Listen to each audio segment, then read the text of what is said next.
सारी मौतें हुई थी, तो उसके बाद मैंने खुद ने एक public interest litigation Aurangabad bench से बॉम्बे हाईकोर्ट के अंदर फाइल किया था और उसके लिए कोई वकील नहीं लगाया था। मैं खुद वो केस लड़ रहा हूँ पिछले 2 साल से। इस दौरान हमने अदालत को बताया था कि कितने सारे वैकेंसीज है सरकारी और निजी सरकारी अस्पतालों के अंदर। सरकार ने पिछले 1.5 साल के बाद जब अपना एफिडेविट दिया तो ये हैरानी हुई ये जानकर कि 10% भी पोस्ट भरे नहीं गए हैं अभी तक। कोर्ट ने इसकी बहुत ही गंभीर दखल लेते हुए सरकार को ये आदेश दिया है कि जल्द से जल्द ये तमाम पोस्ट भरे जाए करके। दूसरा ये है कि घाटी हॉस्पिटल जो है वो गरीबों के लिए है।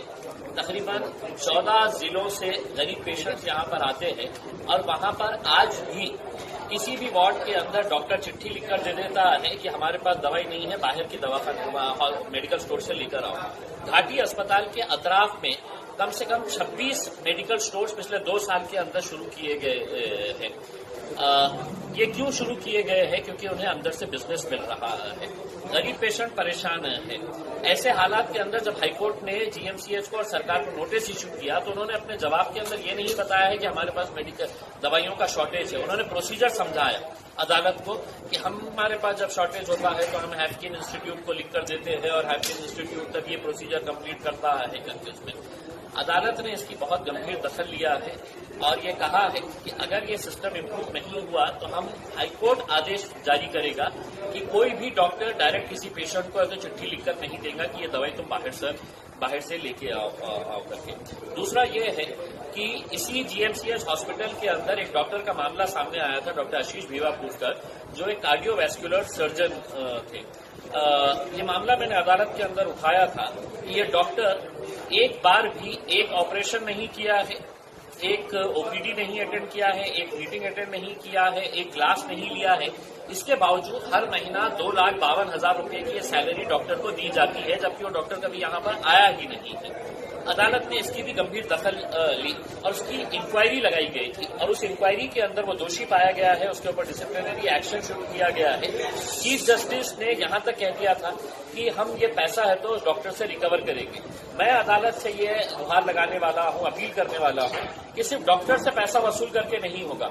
ये पूरा एक नेक्सस था और उसके अंदर जो लोग शामिल थे, चाहे वो जीएमसीएच का एडमिनिस्ट्रेटिव स्टाफ हो, डीन हो या जो भी क्लर्क्स इसके अंदर शामिल थे, कि जिनको ये जिम्मेदारी थी कि उस डॉक्टर की अटेंडेंस को चेक करना, उसके ऑपरेशन का डिटेल्स मेंटेन करके रखना, तो ये सब मिली भगत थी और अदालत ने इसकी गंभीर दखल लेते हुए ये आदेशित किया है कि डॉक्टर को भी अब इस केस के अंदर पार्टी बनाया जाए। तो एक बहुत बड़ा गोरख धंधा घाटी के अंदर चल रहा था जिसको हमने उजागर किए हैं।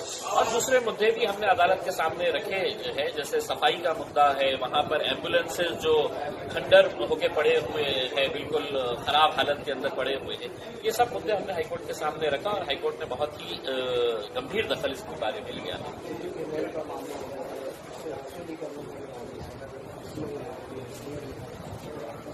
देखिए, एक डॉक्टर अगर लगातार 2-2.5 साल तक हॉस्पिटल आता ही नहीं है और उसको पूरी ईमानदारी के साथ तो 2.5 लाख रुपये 2,52,000 रुपये हर महीना पगार दी जा रही है, तो वो अकेले डॉक्टर दोषी नहीं है।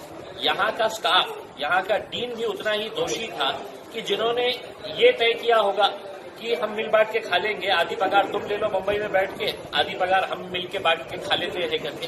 तो ये जो गोरख धंधा चल रहा था ये हमने हाईकोर्ट के सामने लेकर आया और आपको हैरानी होगी कि उस वक्त हाईकोर्ट के अंदर डीन ने एक एफिडेविट दिया था और ये बताया था कि नहीं, ये जो भी डॉक्टर के बारे में कहा गया है ये गलत है और डॉक्टर ने ऑपरेशन भी किया, ओपीडी भी किया, लेकिन इंक्वायरी के अंदर वो सब गलत साबित हुआ है।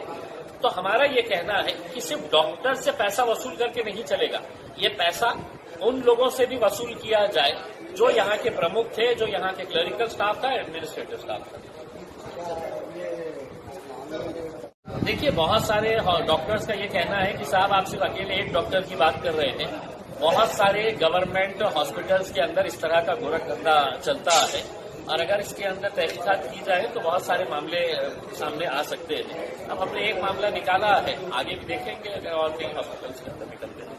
सर, डिजिटल स्कूल की बात की जा रही है, लेकिन औरंगाबाद के ग्रामीण स्कूल, जिला परिषद के स्कूल में वहाँ पर बच्चों को जाने के लिए रास्ता नहीं है। देखिए, मोदी साहब की आदत है लंबी लंबी फेंकने की। अब उनके एक मंत्री है कराड़ साहब, उनकी भी आदत हो गई है कि जो दिल में आया बोल दे। हम कन्नड़ के स्कूल के एग्जाम्पल देते हैं, गंगापुर और वैजापुर के स्कूल के एग्जाम्पल देते हैं, जहां पर छत बराबर नहीं है, छत में से पानी टपक रहा है, बैठने के लिए बच्चों को जगह नहीं है, टूटे फूटे बेंचेस है। और ये मंत्री जी हमारे कराड़ साहब कहते हैं कि मैं डिजिटल स्कूल बना रहा हूं करके। तो साहब, जहां पर बैठने को जगह नहीं है, जहां पर बच्चों को स्कूल को पहुंचने के लिए नदी में से पैदल गुजर के आना पड़ता है, कैसे कितने सारे उदाहरण हम आपको दिखाएं। तो आप जरा एक मरतबा गांव में जाएं और देखें कि स्कूलों की हालत क्या है करके। ये सिर्फ मंत्री बन गए हैं तो अपना कुछ भी बोल देने का और लोगों को सपने दिखाने का, जैसा मोदी जी दिखाते हैं, आप भी सपने दिखाइए। देखिए, बात बहुत ही हमको ये अफसोसनाक लगती है कि जब लोग पूछते हैं कि एमआईएम की भूमिका क्या है, ये इंसानियत का मुद्दा है और इंसानियत के अंदर जात, धर्म और मजहब नहीं देखा जाता है। जब निर्भया का बलात्कार हुआ था तो पूरा देश सड़क के ऊपर आया था, हम भी सड़क के ऊपर आए थे। हमने ये कहकर नहीं आए थे कि एमआईएम उसके खिलाफ है, हम इंसानियत के लिए, हमें ऐसा लगा था कि हमारी बहन के साथ ये गलत हुआ है करके। आज जब बिल्किस बानो का हुआ है तो बार बार हमसे ये सवाल किया जा रहा है कि एमआईएम का क्या है। तो क्या महिलाएं जो है वो भाजपा में नहीं है? क्या शिवसेना के अंदर महिलाएं नहीं है? कांग्रेस राष्ट्रवादी के अंदर महिलाएं नहीं है? क्या वो इस बात का समर्थन करते हैं कि जिन्होंने इस तरह के भयानक हरकत को अंजाम दिया था वो आरोपी आज छूट जा रहे हैं और छूटने के बाद उनका जगह जगह के ऊपर जो जंगी स्वागत किया जा रहा है, इस्तेमाल किया जा रहा है, क्या वो हमारी तहजीब का हिस्सा है? क्या वो हमारी संस्कृति का हिस्सा है? क्या वो किसी धर्म के अंदर बैठता है कि हाँ, बलात्कारियों का इस तरह से सत्कार किया जाना चाहिए करके? तो हमारा ये कहना है कि इस घटना की जितनी निंदा की जाए उतनी निंदा करने की जरूरत है और हमारे सड़कों से नहीं आने की जरूरत है। अब हम वजीर आजम से ये सवाल करते हैं कि 15 अगस्त के भाषण को एक मर्तबा कान लग पे खुद सुन लीजिएगा कि आपने अपनी जबान से क्या बोला है। अपने कानों में वो आवाज एक मर्तबा पहुंचाइए तो आपको समझ में आएगा कि 15 अगस्त को आपने महिलाओं के बारे में क्या बात कही थी। और ये महिला के साथ जो बलात्कार हुआ था, उसके साथ जो बर्बरियत के साथ, उसके साथ जो घिनौनी हरकत की गई थी, उसके जब आरोपियों को रिहा किया जा रहा है तो उनके मुजरिमों को जब रिहा किया जा रहा है तो यहाँ पर जश्न मनाया जा रहा है। और हैरानी की बात यह है कि एमआईएम इसके ऊपर क्यों सड़क के ऊपर नहीं आ रही है करके।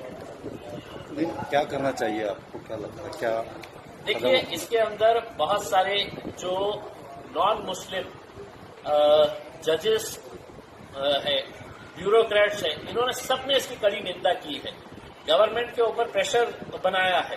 हम लोकसभा के अंदर ये सवाल उठाएंगे 100%। हम अदालत के अंदर दोबारा है तो इसको रिव्यू करने के लिए है तो हम विचार कर रहे हैं कि हम इसके बारे में हम रिव्यू करके ये जो निकाला गया है कि जो संगीन आरोपी है, अगर इसी तरह का जिस तरह के यहाँ के 11 आरोपियों को निकाला गया तो बहुत सारे बलात्कारी है तो उसी नियम के हिसाब से है तो छूट जाएंगे, फिर समाज में आएंगे, फिर गंदगी करेंगे। तो कहीं ना कहीं इसके बारे में है तो पूरे देश को सोचने की जरूरत है, किसी एक राजनीतिक पक्ष को। जुडिशियल देखिए, अदालतें अपना काम कर रही है और हम अदालतों से ये उम्मीद करेंगे कि कई मरतबा अदालत ने ऐसे फैसलों को सुओ मोटो अपने खुद से है तो इसके ऊपर दखल लेते हुए अपने फैसले सुनाए हैं। तो हमारी अदालत से भी ये दरखास्त रहेगी कि देश के अंदर महिलाओं का सम्मान रहे और इस तरह की कोई घटना दोबारा ना हो, उसको देखते हुए अदालत ने खुद सुओ मोटो इसके ऊपर एक्शन लेते हुए कुछ न कुछ कार्रवाई करने की जरूरत है।